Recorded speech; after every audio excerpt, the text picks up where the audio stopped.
Bonsoir à tous et merci de nous rejoindre. Dans ce programme, nous parlerons bien sûr du Mondial 2014 avec la démission de Stéphane Keshi au lendemain de la défaite, sinon de l'élimination des Super Eagles du Nigeria. Mais nous parlerons également sur le plan national de la 3e édition du Challenge des champions qui a vu la participation pour cette édition des athlètes de la Guinée équatoriale.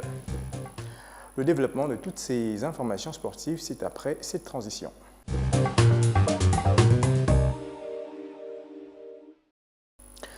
Nous commençons avec du football sur le plan national avec ce week-end, ce match amical qui a opposé les éléments de la sécurité pénitentiaire dans leur équipe appelée Nouvelle Génération, donc New G, qui était face à l'équipe de l'association sportive pour tous, un match amical qui visait là la préparation, sinon la constitution de cette nouvelle équipe de la sécurité pénitentiaire et bien sûr la préparation aux différentes compétitions à venir. Tout ceci s'est déroulé sur les installations de la maison Georges Raweri. On regarde.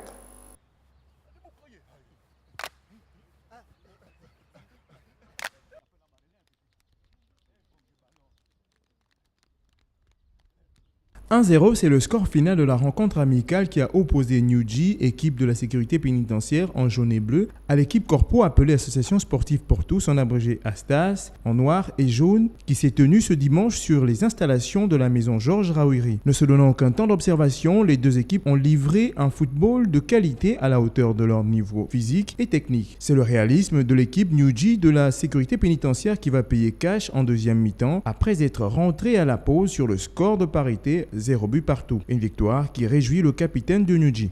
Aujourd'hui, on a livré un match contre l'AS Tira. Le match était bon. Les enseignements du match, c'est que on a gagné 1-0 sur le score final. On a gagné 1-0, mais on a vraiment rencontré une bonne équipe de l'AS Tira qui nous a vraiment causé des problèmes.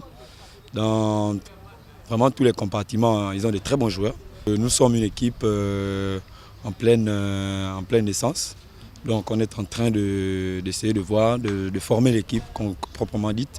Donc c'est des enseignements qu'on tire comme ça, c'est du travail encore à fournir. Une rencontre qui a permis aux deux formations de partager des moments d'amitié et de fraternité autour du sport, mais également de se préparer pour leur participation à venir aux différentes compétitions nationales et pourquoi pas internationales.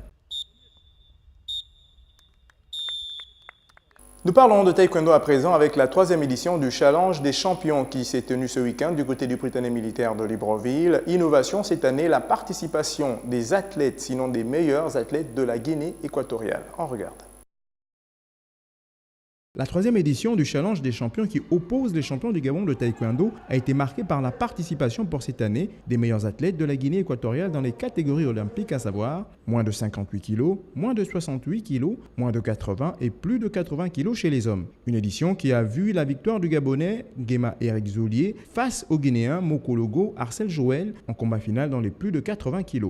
Mon adversaire, c'est vrai qu'au départ, il était plus ou moins fougueux. J'ai fallu douter légèrement parce que les 45 premières secondes, il essaie plus ou moins de supporter, comment dirais-je, de foncer. Et je voulais laisser son rythme. Et j'ai compris que si je suivais son rythme, je l'allais dans son piège.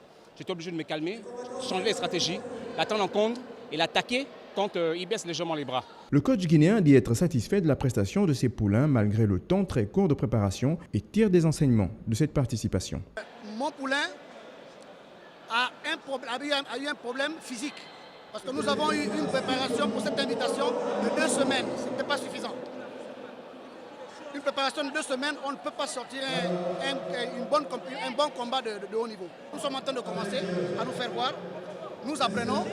Donc pour nous, aujourd'hui, c'est une leçon de plus que nous avons pris pour le futur de demain. Autre victoire enregistrée chez les hommes, Junior Wora dans les moins de 80 kg. Chez les dames, Emmanuela Atora dans les moins de 67 kg. Rappelons que ce challenge est une compétition qui fait la promotion du taekwondo gabonais et une plateforme de découverte de talents qui deviendront des champions à l'exemple d'Anthony Obama.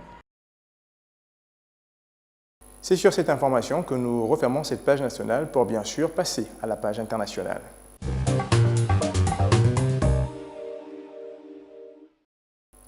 En page internationale, bien sûr, nous commençons par cette information qui nous vient de l'Allemagne et bien sûr qui concerne Pierre-Emerick Aubameyang sur un soi-disant départ. Donc, arrivé l'été dernier de Saint-Étienne pour le Borussia Dortmund, Il a été flamboyant sinon dans les premiers mois dans ce championnat de Bundesliga.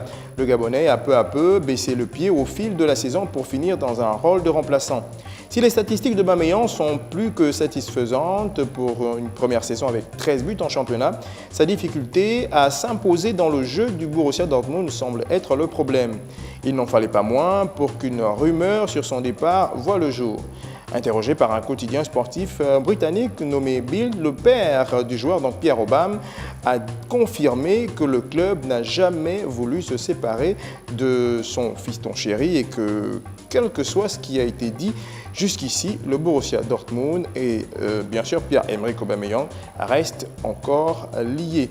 Donc il n'est pas question d'un départ pour Pierre-Emerick Aubameyang de Dortmund, en tout cas pas pour le moment, même si il a été déjà annoncé sur certains sites d'information sportive du côté de Chelsea.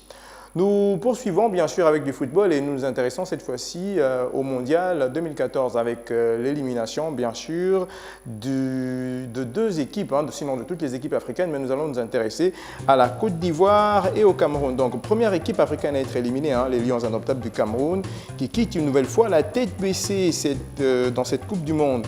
Une sortie prématurée qui pourrait se justifier par un coaching et un choix de joueurs douteux, des problèmes extrasportifs et des stars plutôt capricieuses. Sortis définitivement après leur énième défaite 4-1 face au Brésil. Les Lions indomptables restent sur 7 défaites consécutives en Coupe du Monde. Autre équipe à être éliminée, donc après le Cameroun, la deuxième équipe africaine à être éliminée, bien sûr, était la Côte d'Ivoire. Les éléphants qui n'ont jamais atteint les huitièmes de finale d'une Coupe du Monde se sont inclinés face à la Grèce. Le score final était bien sûr de 2-1. Jusqu'à la dernière minute, les éléphants étaient virtuellement qualifiés pour ces phases finales de la compétition après avoir livré un match jugé plutôt moyen au regard du potentiel de cette équipe. Mais un pénalty cruel, je le disais, qui a été accordé aux Grecs, donc dans le temps additionnel, a définitivement enterré le rêve de l'équipe africaine qui, comme le Cameroun, bien sûr, a été écartée dans la première phase de cette compétition.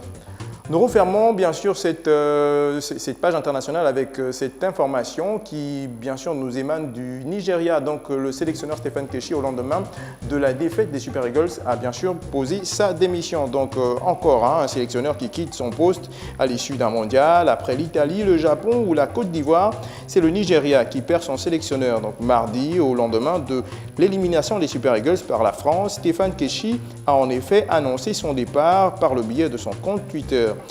Il dit, je cite, « Les amis, cela a été un bon parcours et j'ai aimé chaque moment. Cela a été un honneur d'entraîner les Super Eagles. Cependant, le temps pour moi de prendre les congés est arrivé », explique le technicien nigérian. Keshi, donc, qui avait pris les rênes du Nigeria, on se rappelle, en novembre 2011, et bien sûr pressenti pour rejoindre la sélection sud-africaine. Il reste bien sûr celui qui a emmené le Nigeria au top du football africain lors de la victoire à la CAN 2013. C'est bien dommage pour Stephen Keshi de quitter cette formation nigérienne qui, bien sûr, a encore besoin de lui au regard de sa prestation, sinon de ses dernières prestations dans cette sélection nationale. Mais ce ne sera pas mauvais aussi, pourquoi pas, qu'il se déporte du côté de l'Afrique du Sud, qui reste aussi un pays africain. C'est sur cette information que nous refermons ce Gabon News Sport. Vous le savez, l'information juste continue sur les www.gabonnews.com. À la semaine prochaine.